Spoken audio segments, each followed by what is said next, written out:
What unconventional business ideas have you seen succeed? I met someone who turned renting goats into a thriving business. No joke, they rent them out to clear weeds and overgrown areas in an eco-friendly way. It's genius because goats are cheap to maintain, work naturally without chemicals, and people love the novelty. They even started offering goat therapy sessions where you can hang out with goats for stress relief. What started as a quirky idea is now a sustainable, profitable business. In my city, someone started a business renting out exotic pets for events. Think mini pigs, hedgehogs, or even tarantulas. It sounds weird, but it's genius.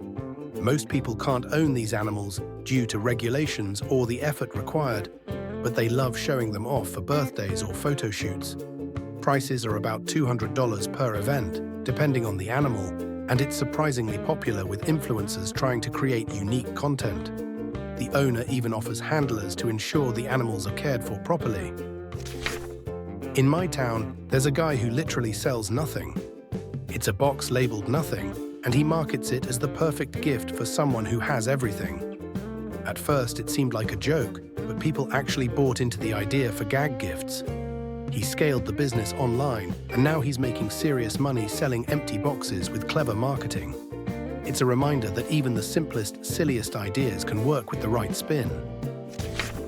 There's a small shop near me that creates hyper-specific snack boxes based on niche TV shows. For instance, they did a Stranger Things box with 80s-style candy and retro drinks.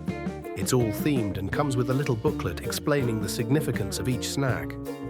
At first, I thought it was gimmicky, but the attention to detail won me over. They charge $50 per box, and fans of the shows buy them up like crazy. A friend of mine created a silent karaoke bar where people sing along to music on wireless headphones instead of blasting it over speakers. It started as a way to dodge noise restrictions in the city, but it became a huge hit. The vibe is surreal, with people dancing and singing quietly to different songs. Plus, introverts love it since they can pick their own music without worrying about the crowd. It's weirdly brilliant. A couple I know set up a business offering virtual wine tastings during the pandemic, and it's still thriving. They send curated wine boxes to participants, then host tastings over Zoom. They even include pairing suggestions and trivia about the wines. Packages start at $100 per session, and people love it because it's both educational and fun. It's perfect for remote team-building events or date nights. There's a man in my city who built a mini coffee shop out of an old phone booth. He specializes in tiny, takeaway-only espressos. It's perfect for commuters who just want a quick shot of caffeine, and the low overhead costs make it insanely profitable. He's now franchising the concept to other cities. It's proof that sometimes the smallest ideas, literally, can have a big impact. I've seen a guy run a silent disco at a dog park. Owners and dogs both wear wireless headphones tuned to different playlists, one for humans and one for calming the dogs. The entry fee is $25, and it's a hit among dog lovers who want a unique bonding experience. It's both funny and practical since the headphones keep the noise level down in residential neighborhoods.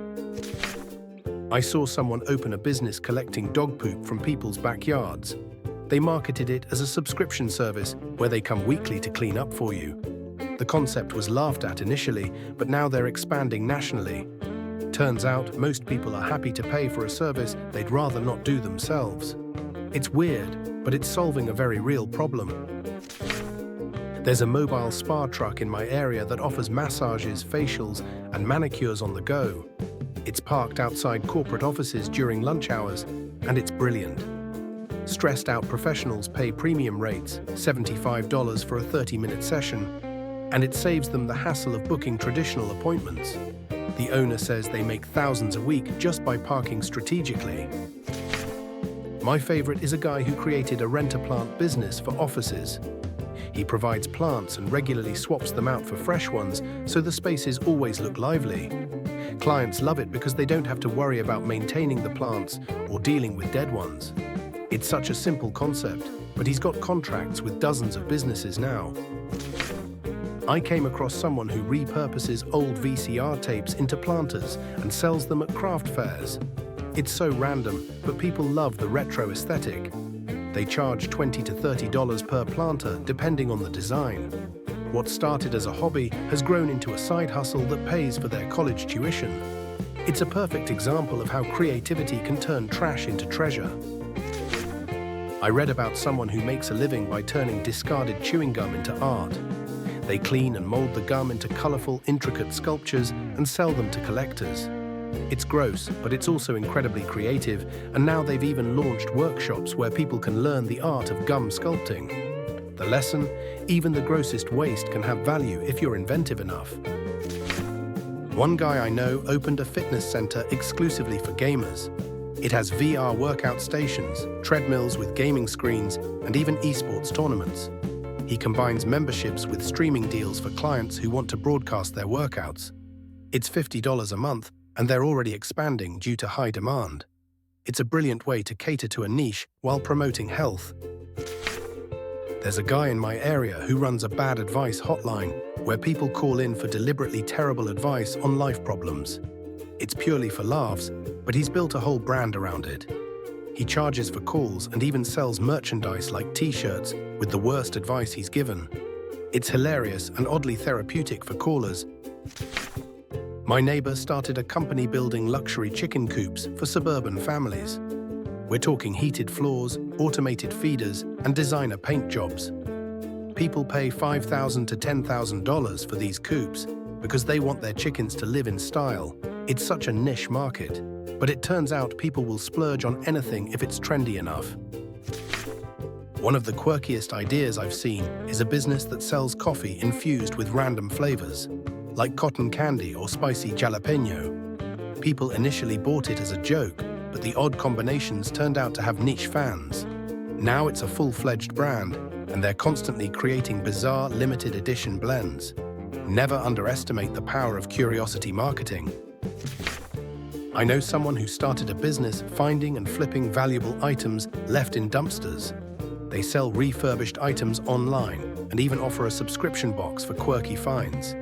It's eco-friendly and surprisingly profitable.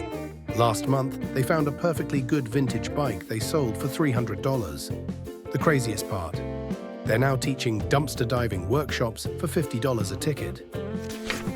Someone I know started a business offering celebrity breakup survival kits. Each kit is themed around a high-profile celebrity breakup and includes items like tissues, chocolate, and a humorous breakup playlist. It's a fun way to capitalize on pop culture moments, and people love the novelty. It's niche, but it's brilliant for grabbing attention during viral news cycles. A friend of mine rents out high-powered telescopes for stargazing events. He charges $100 a night and includes a short astronomy lesson as part of the package. He started doing this as a hobby, but word spread, and now he's booked almost every weekend. It's the perfect example of turning a passion into a business with minimal investment. I came across an underwater cafe while visiting Europe. Yes, you read that right. It's located in a clear dome submerged in a lagoon, so patrons can sip coffee while surrounded by fish and coral.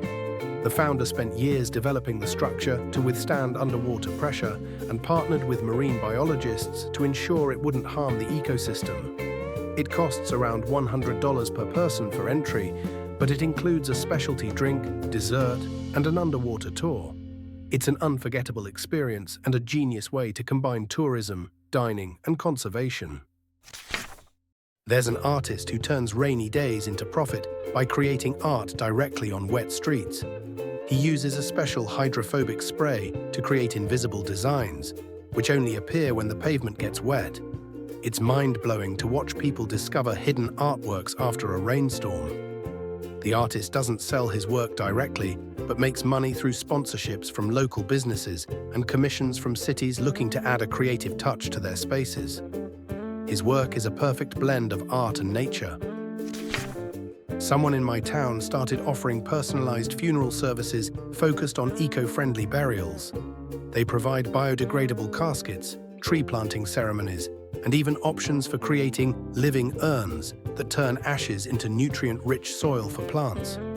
What's surprising is that this business also offers a digital legacy service where you can curate photos, videos, and even virtual memorials for loved ones.